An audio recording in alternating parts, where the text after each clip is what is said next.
Wonder Woman 1984 is the long-awaited sequel to 2017's Wonder Woman, which I thought was quite an inspirational film. When I watched it for the first time, I really didn't like it, but when I rewatched it, I thought, actually, the first two acts of this movie are actually really great. It's just the third act of that film that I didn't really like.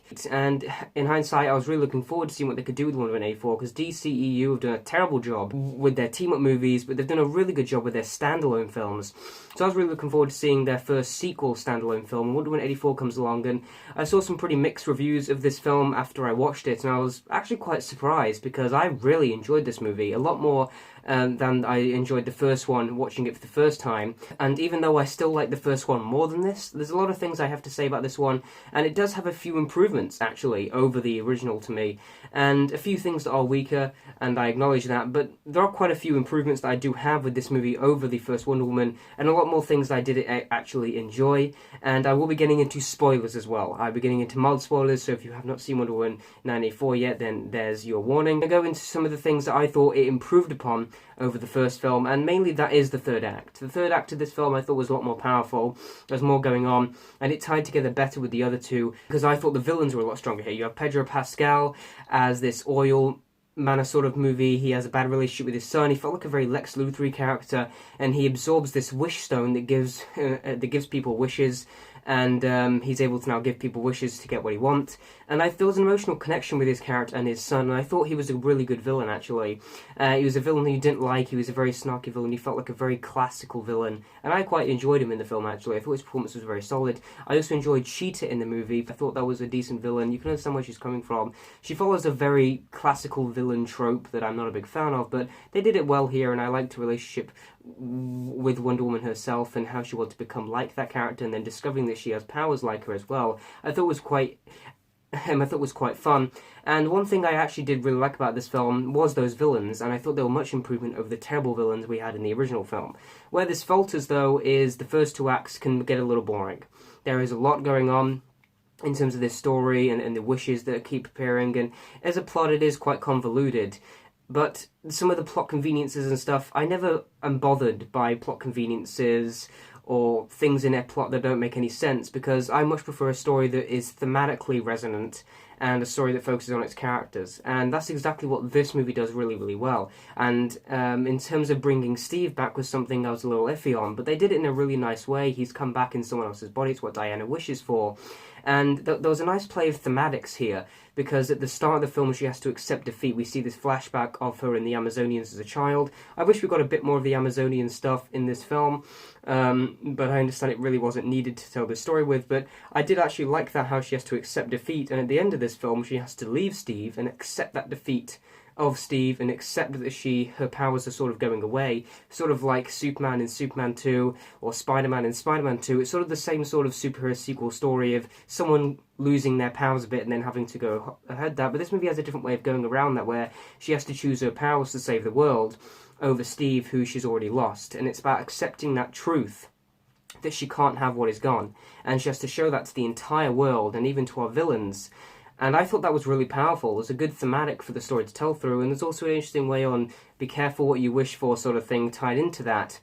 And I thought all these thematics were actually really strong, and something that I thought was more impactful to me over the first film, even if it took a convoluted and cliched plot to get there. But the reason why I don't mind that is because this movie focused very heavily an inspiration on classic 80s superhero movies, the original Superman films and stuff like that. And this movie felt just like out of that era, just out of the era of the 1980s, which of course it's set in.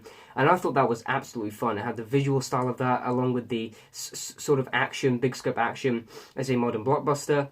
And even though I think Patty Jenkins does a better job directing the original, and there is better action sequences in the original, and the first two acts of the original film are far stronger than this film, and I do actually think the first one is a far superior film than this, I still had a much better time watching this one, because it was sort of the Wonder Woman I like, set in this area. I love the war aspect of the original, but the 80s style of this one really was really cool. I like the invisible jet. Everything that was going on with that was really great, and Diana and Steve reverting their roles from the original, because in the first one was Diana, who was sort of unaware of her surroundings, sort of that fish out of water tale, and in this film it's Steve, and Diana has to show him everything, and he's not sort of ready to live in this world. And I thought that was an interesting sort of play on things. This one I figure you are, but you know what? I'm ready to go. I think we can do better. Parachute pants? Yeah. Does everybody parachute now? And that's usually what sequels usually do. They sort of oppose the first one, and that's what this one does. And I think as a sequel, it works and is a good time. I do have some issues with it though, and sometimes it can feel a little hammy and a little cheesy. Even though sometimes it worked, I think it found the balance of tone decently. But at sometimes it sort of felt like, okay, we're sort of going to get away with this plot not being too great by sort of making it feel more classical, and in some ways it sort of cheats in that way to make you say, you know what, I don't really mind, but at the same time, I do. But I don't really care about these things because I just look at how well the pace movie is, and I think it's paced pretty decently, actually. In the third act, it was a little rocky, but still better than the first film in the third act, I will say. What really I liked about this film was the main characters. Diana, Steve, her letting go of that relationship I thought was actually really powerful. The villains I liked a lot more. In terms of the spoilery aspects I wanted to talk about, it was mainly with those villains and with the relationship between Diana and Steve, and that I found pretty good. In terms of disappointments with this film, it was really just, it was a bit cliche, and they could have done a better job with this Wish storyline. It sort of felt a bit convoluted. And the villains' end storylines, I liked the villains as they are. I just didn't really like how they were concluded. They just sort of were left. I don't think we'll be seeing them again. And it was just sort of felt like, okay, they've sort of redeemed themselves as the rest of the world has after all this chaos that has just ensued in 1984. And I was just like, okay, the villains, I guess they're fine now. For the majority of this movie, I was having a good time.